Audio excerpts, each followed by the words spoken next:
"You actually came," Susan breathed, her voice tinged with joy and disbelief. Her eyes sparkled as she stared at him, mesmerized. "He really came." Her gaze lingered in awe. "He's so handsome. I must be the luckiest girl in the world." The man stood tall in a perfectly tailored black suit, a crisp white shirt beneath, and a silver tie that gleamed subtly under the lights. He looked like he'd stepped straight out of a luxury magazine, elegant, refined, and completely out of reach for most women. Susan's heart leaped at the sight of him. Moments ago, she'd felt like everything was slipping away, her dreams crumbling into ash. But now her pulse pounded wildly, hope blazing in her chest. I'm really going to become the young madam of a prominent family. And she wouldn't let anything ruin it. Ethan turned around, his eyes scanned over her. His expression flickered with disbelief as he took in her disheveled state. Her hair was a mess, her clothes slightly wrinkled, and the faint scent of last night's alcohol still clung to her. He raised an eyebrow, his tone tinged with annoyance. "Do you even take this marriage seriously? It doesn't seem like you've given it much thought." Susan's cheeks flushed with embarrassment. She immediately blurted, "I drank too much last night and I didn't even realize it when I got home.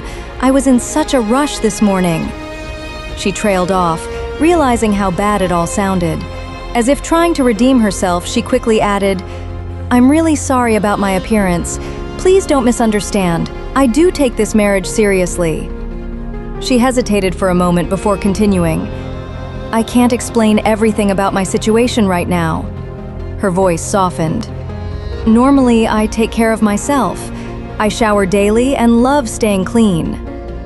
"This isn't who I am," she finished, her tone almost pleading. As she spoke, her eyes wandered to Ethan's features.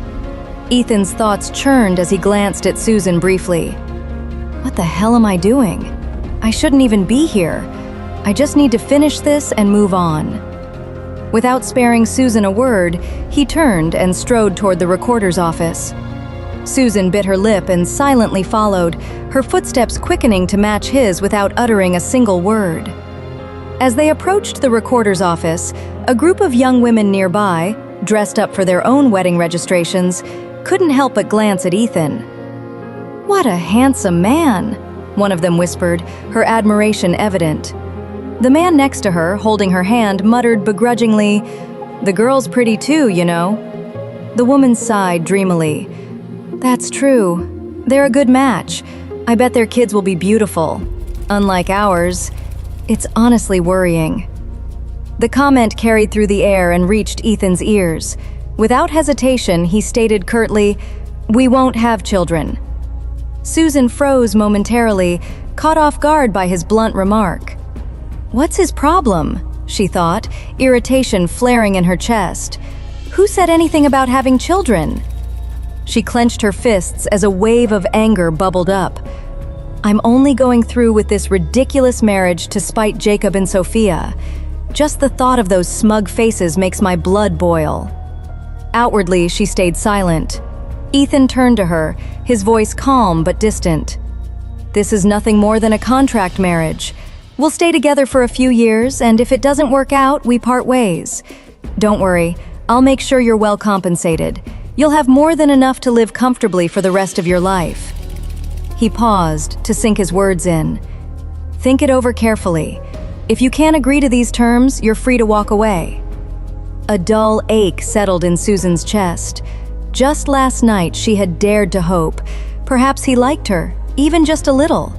She never expected love at first sight, but with her charm, she was certain she could win him over eventually.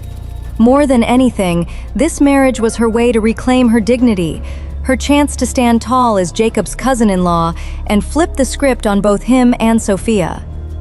All right, she said at last. The two walked into the recorder's office and were directed to the photography station for their official marriage photos. The camera operator sighed as he adjusted his equipment, clearly unimpressed. Are you two really getting married? You look more like strangers. Can you stand a little closer? And sir, could you please smile? Ethan's expression darkened, irritation flickering in his eyes. Before he could respond, Susan slipped her arm through his and gave the photographer a bright smile. Actually, his facial nerves were damaged, she said playfully. He has facial paralysis, so smiling isn't really an option for him. Don't push him. It's not his fault. Ethan turned sharply, glaring at her with icy eyes that cut through her sunny facade. Leaning close, Susan whispered boldly into his ear, "Unless you want to spend all day taking photos, stop fighting me on this." Her warm breath brushed against his skin, carrying a faint, alluring scent that lingered just long enough to make him pause. Caught off guard, Ethan froze, unable to respond. The camera operator, misinterpreting the interaction, felt a pang of sympathy. Such a handsome man, and he has to deal with something like this? What a shame. The photo session finally wrapped up, and they headed to the first floor to finalize their marriage registration. It was only when Ethan handed over his citizenship certificate that Susan caught sight of his full name for the first time: Ethan Williams. She repeated it silently to herself, her mind racing with questions about marrying a man she barely knew by name. Her brows furrowing, she couldn't recall any Williams family connected to Jacob Smith's circle. Confusion clouded her thoughts, and unease settled in. Ethan, standing beside her, caught the way her gaze lingered on the document. His jaw tensed as a wave of unease passed through him. Does she know about my family? If she finds out, she might never let me go. He turned slightly, his voice edged with irritation. Is something wrong? Susan blinked, then quickly shook her head. I just don't recall ever hearing about the Williams family before. Susan turned sharply, her heart sinking as she spotted Oliver strolling toward her. To listen to the full audio series, install the Pocket FM app now.